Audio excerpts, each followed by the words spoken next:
Diego, uma coisa interessante nesse processo todo é que quando você que está nos acompanhando, que está ouvindo, né, ou assistindo o All News, atrasa a conta de luz, você sabe exatamente quando é que vão cortar a luz, concorda? Sabe lá, os 90 dias, sabe direitinho, faz as contas muitas vezes, fala, pô, deixei passar, né? Pô, vão cortar minha luz, você sabe. E eles vêm e cortam. Assim como o sol nasce de manhã, assim como a lua tem quatro estações, também você vai saber que eles vão cortar a tua luz, vão cortar teu telefone, vão cortar os serviços básicos caso você não pague a luz. Agora, a mesma coisa, né, funciona. Você pode morar onde for, vai acontecer isso, não tenha dúvida nenhuma. Agora, o mesmo não vai acontecer com ressarcimento. Eu boto fé, boto a mão no fogo, que nem todo mundo que pedir ressarcimento vai ser ressarcido à altura dos seus prejuízos, né? Principalmente pessoas que tiveram perdido, por exemplo, remédios de alto custo ou outras coisas que a pessoa pode até não ter o controle, a nota fiscal. Vai ter várias formas. O fato é que, no final das contas, o prejuízo que será pago, né, o valor que será pago para cobrir os prejuízos, não cobrirão esse prejuízo e nem ninguém sabe quando vem. Alguém sabe quando vem? Não, ela tem que pedir, entra com um contrato, entra com um negócio, depois entra aqui, entra lá, atrás aqui, atrás ali. Quem dera que o ressarcimento viesse a galope, como o desligamento da luz em caso de não pagamento. Como você falou, não é novidade, né? Isso é mais ou menos é quase que o esperado. Primeiro que os cientistas têm avisado, todo mundo, os especialistas têm avisado, a imprensa tem avisado que o clima mudou, que aquele normal antigo de curva pluviométrica esquece, foi para o Beleléu, que vamos ter eventos extremos com mais frequência, né? Não importa que um evento é causado por A ou por B, esses eventos extremos, exatamente por conta da mudança da temperatura do planeta, vão aumentar e vão ser mais frequentes. Isso aí é dado, isso aí é fato. Teoricamente, as 7 mortes que ocorreram são até mais graves do que a falta de energia generalizada e deveriam mobilizar as pessoas, mas eu não vou entrar nesse mérito, porque as pessoas só percebem e só se mobilizam para a mudança quando afeta realmente a vida delas. Então, a empatia da morte de terceiros não afeta, né? Tanto é que a gente viu 700 mil mortos na pandemia e muita gente votando no Bolsonaro. Mas o que acontece é que você vai pegar nessa situação, as pessoas viveram, bairro rico, bairro pobre, do interior, na capital, viveu o drama de ficar horas, mais de um dia, né? 2 dias, 3 dias sem luz, sem energia elétrica, né? E a gente viu na matéria da Fabiola, né?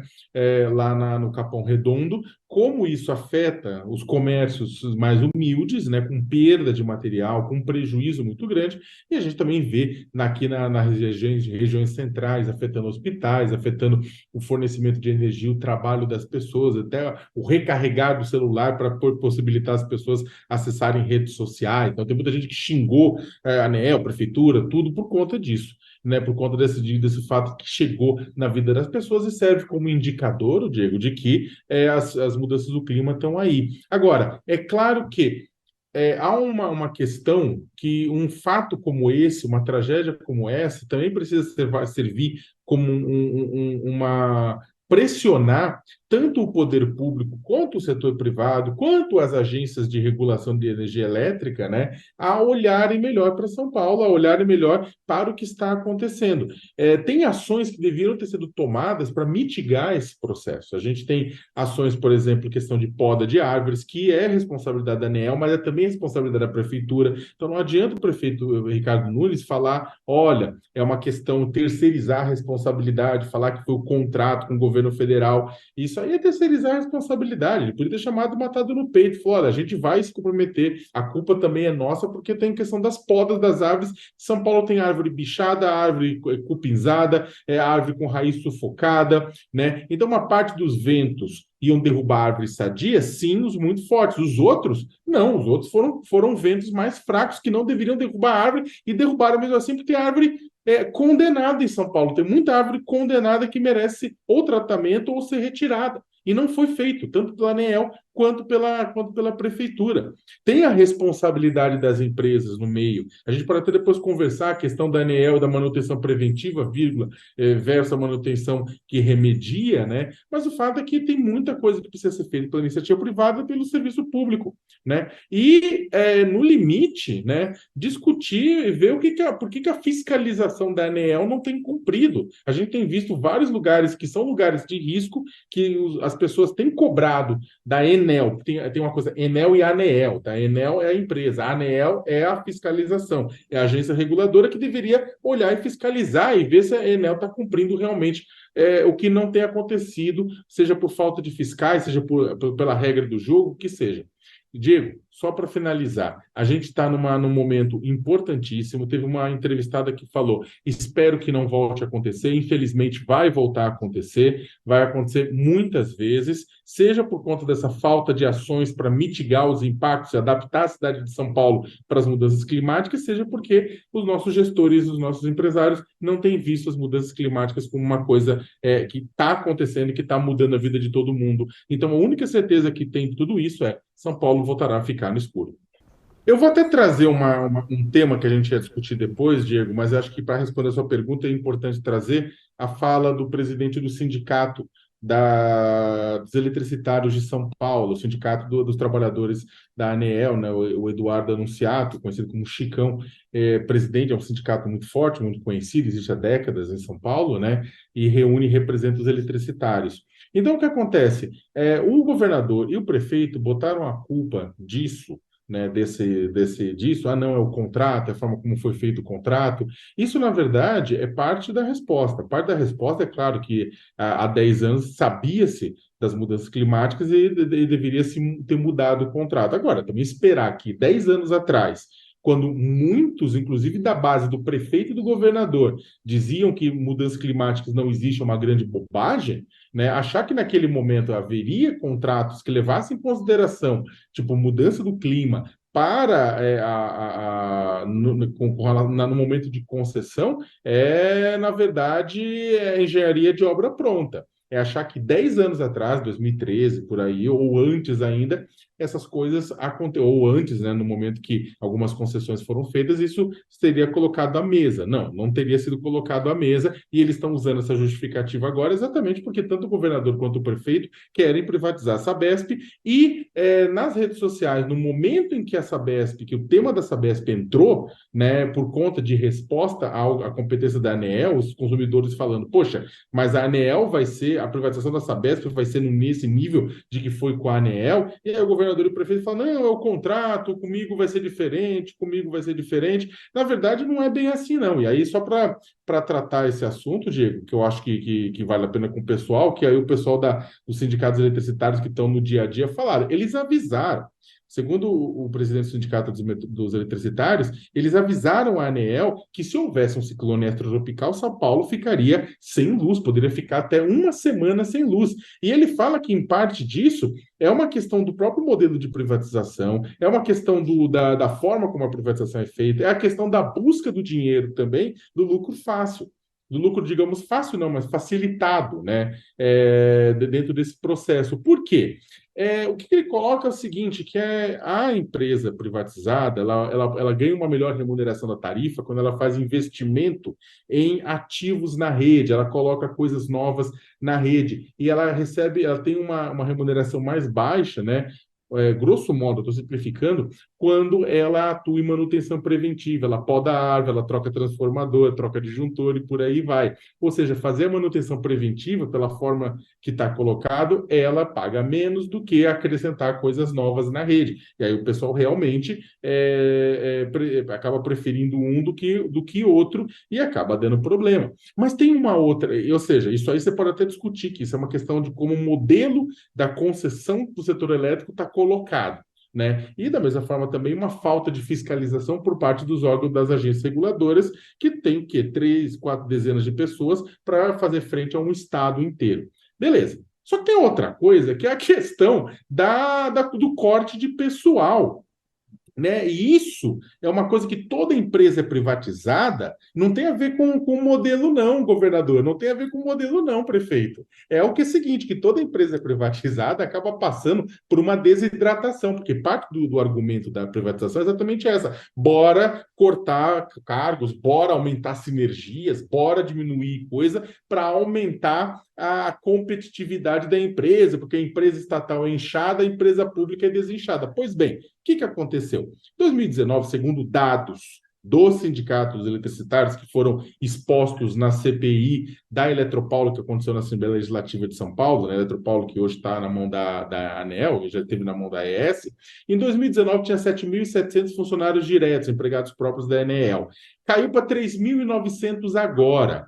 Isso fora os terceirizados, que também teve queda. Ou seja, o que significa isso? Pessoas que estão lidando diretamente com resolver o seu problema paulistano, o seu problema paulista, foram demitidos, diminuiu o corpo de pessoas, né? E aí a diminuição, mas basta contratar terceirizado, não necessariamente.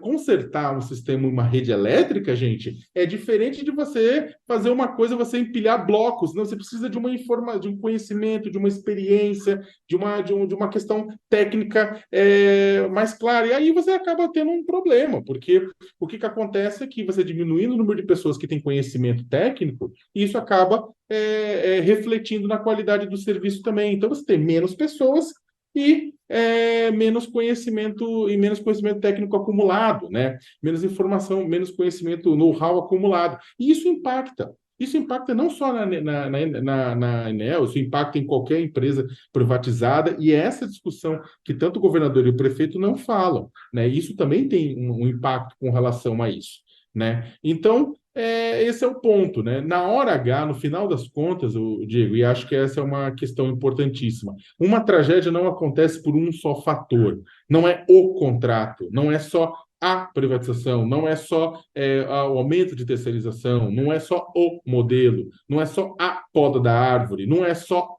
as mudanças climáticas, mas é um pacote de coisas que corroboram para uma tragédia.